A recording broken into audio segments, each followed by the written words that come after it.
मेरे परिवार के साथ रहा दीपति। दीपति कैसा था? मेरी बड़ी बेटी है, लगभग 14 साल की हो रही है, 14 साल की हो रही है। उनके जीवन में क्या आया? एक छोटा सा फुंसी कान के पीछे तरफ क्या आया? क्या आया? फुंसी, छोटा सा फुंसी था, इधर कान के पीछे तरफ था। और वो छोटा सा फुंसी था, लेकिन अंदर ही अंदर क्या है, खोखला करते करते करते करते अंदर पूरा खोखला कर रहा था। ब्रेन को क्या कर रहा था? वो ब्रेन को क्या कर रहा था? मार रहा था।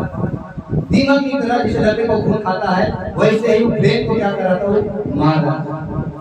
मैं लंबा नहीं बताऊंगा, शॉर्ट में बताऊंगा। देखिए उस बच्ची को छोटा सा फुंसी करके साधारण डॉक्टर है उनके पास हम लोग उनको क्या कर रहे थे? इलाज कर। साधारण डॉक्टर, कोटी का डॉक्टर, रांची का डॉक्टर, करते करते बड़े बड़े डॉक्टर लोगों के पास हमको क्या करना पड़ा? जाना पड़ा। रांची का चार बड़े बड़े डॉक्टर हैं, चार जो स्पेशलिस्ट होते हैं, वैसे डॉक्टरों के पास भी गए, लेकिन उनका बीमारी ठीक होने को तैयार नहीं था। क्यों ठीक नहीं था? क्यों ठीक नहीं था?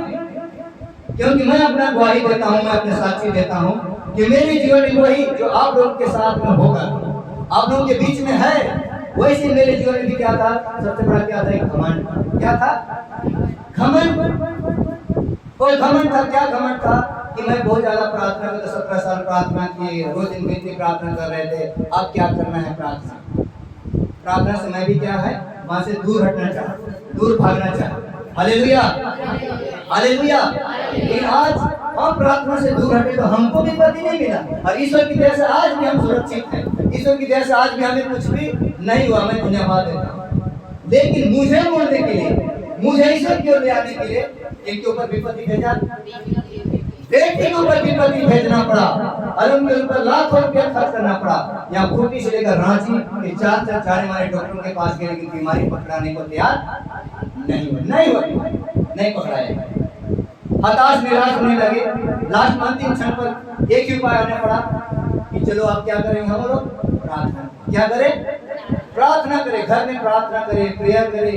इस टीम को, उस टीम को, हर सप्ताह मेरे घर में क्या होता था? प्रार्थना करना क्या हो गया? शुरू हो गया।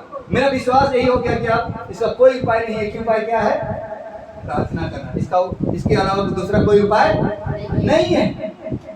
उसके बाद जितना लोगों को जानते थे प्रार्थना प्रेयर करने वालों को, उन लोगों को फोन नंबर ले लेके हम लोग क्या करने लगे?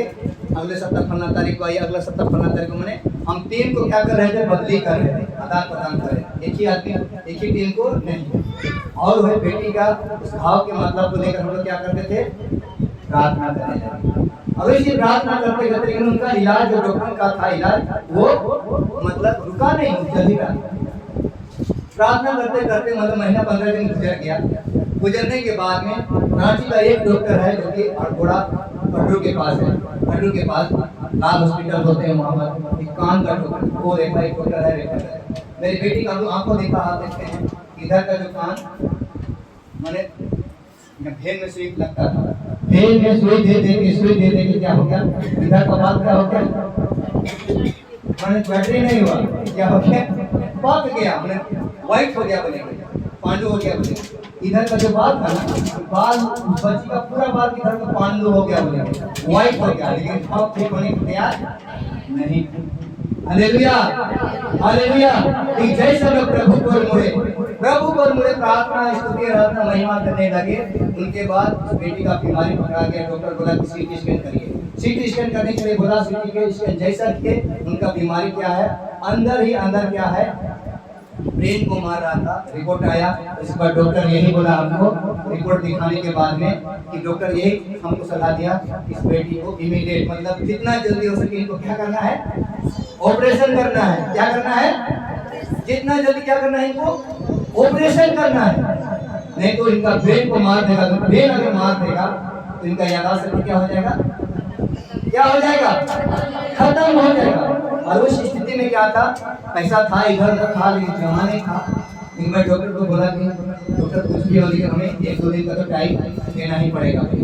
डॉक्टर से परमिशन मांगे और रिपोर्ट दिखाने के बाद उनसे हम लोग 2 दिन का समय मांगे, 2 दिन का समय मांगे, ठीक है बोला 2 दिन की मैं इतना तारीख को मैं बच्ची लेकर क्या करूँगा, एडमिट करूँगा। पैसा से जुगाड़ किए एडमिट किए और उस बच्ची का क्या हो गया, ऑपरेशन होने के बाद उस बच्ची से कितना दिन, 3 दिन वहाँ पर हम लोग एडमिट, कितना दिन, 3 दिन रहे और तीसरे चौथे दिन हम लोग, दूसरा दिन तीसरा खत्म हुआ, चौथा दिन हम लोग को वहाँ से क्या कर दिया, डिस्चार्ज कर दिया, मतलब छुट्टी दे दिया।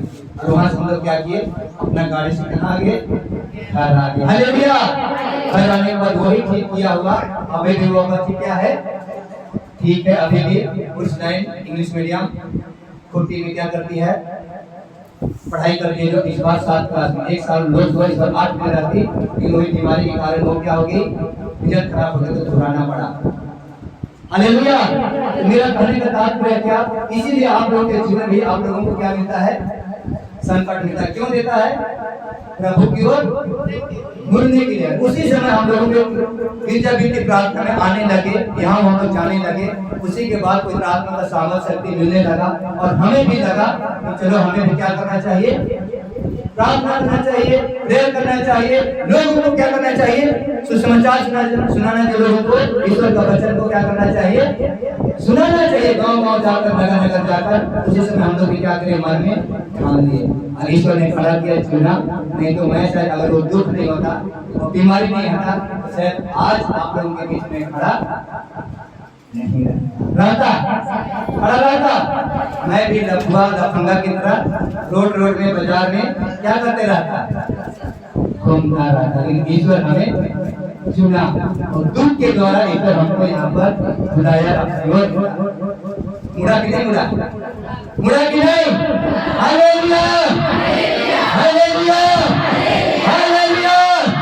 इसलिए यीशु क्या अपना रजिस्टर में क्या करता है, नाम लिखता है, लिखता है, नहीं लिखता है, नाम लिखता है। जिनको नाम लिखता है उनको कभी वो छोड़ता नहीं है, वो मोड़ कर छोड़ता है, मोड़ कर आता है। इसलिए ईश्वर की योजनाओं को क्या करना है, दुख में ही क्या करना है, आप लोगों को परखना है। हालेलुया। इसलिए दोबारा हम पढ़ते हैं इस वचन को, जब तुम कष्ट से पीड़ित होगे और जब भविष्य में विपत्तियां तुमको परेशान करेगी, तब तुम फिर प्रभु अपने ईश्वर की ओर अभिमुख हो जाओगे। इसके जैसा, मेरे जैसा। Hallelujah, hallelujah, hallelujah. इसके जैसा मुड़ेंगे, मेरे जैसा आप लोग भी क्या करेंगे। आप लोग चंगाई पाना चाहते हैं, उद्धार पाना चाहते हैं, कि प्रभु के मार्ग पर चलना नहीं चाहते हैं, प्रभु का कार्य करना चाहते हैं, चंगाई पाना चाहते हैं, नहीं चाहते? चंगाई पाने के बाद प्रभु के रास्ते पर चलना चाहते हैं, चाहते कि नहीं? Hallelujah, hallelujah. हमें चाहे चंगाई तब मिलेगा जब हम प्रभु के मार्ग पर चलने के लिए अपने आप को समर्पण करना है। आप प्रभु से चंगाई नहीं मांगेंगे और प्रभु के मार्ग रास्ता करना नहीं चाहेंगे, आपको चंगाई मिलने वाला नहीं। इसीलिए आपको संकट दिया, विपत्ति दे रहा है, परेशान कर रहा है। हालेलुया। आगे कहता है, अभिमुख हो जाओगे और उसकी आज्ञा का पालन करने लगोगे। किन की आज्ञा का पालन करने लगोगे? ईश्वर की आज्ञाओं का पालन करने लगोगे। ईश्वर ने 10 आज्ञा दिया है, दिया है। आप गिरजा जाने लगोगे, प्रभु की स्तुति करने लगोगे, वचन पढ़ोगे, वचन सुनने का प्रयास करोगे, वचन सुनने के लिए कोशिश करोगे। इनके लिए आप अपने जीवन को बदलने के लिए, इसलिए आपको क्या है, कठिनाई और परेशानी का सामना करना पड़ता है। इसलिए आप लोगों को दुख और तकलीफ देता है। Hallelujah, hallelujah, hallelujah, hallelujah. Hallelujah.